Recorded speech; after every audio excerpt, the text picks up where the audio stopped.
अस्सलामुअलैकुम। अल्लाह ताला की रहमत फोटाबास में जी बारिश।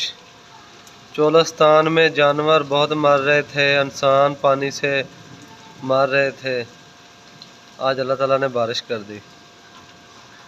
तो देख लो जी, बारिश में साडा ट्रैक्टर भी नहा रहा। देख लो, तो बारिश भी माशाल्लाह ठीक हो गई जी। अल्लाह ताला की रहमत है जी कि अल्लाह ताला ने गर्मी का कोई जोर तोड़िया जी। देख लो जी, बाहर भी देख लो, बाहर का माहौल।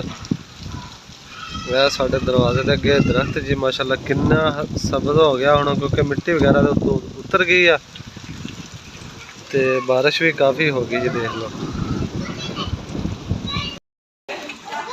देख लो जी, धूप में भी बारिश हो रही है। अल्लाह ताला की रहमत देखें जी। ये देखें जी सूरज, और ये आपको पानी के कतरे वगैरह नज़र आ रहे होंगे। धूप में ही बारिश हो रही जी। अल्लाह ताला की रहमत देखें।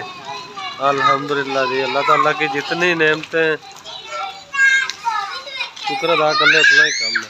और ये बच्चा पार्टी एंजॉय कर रही है।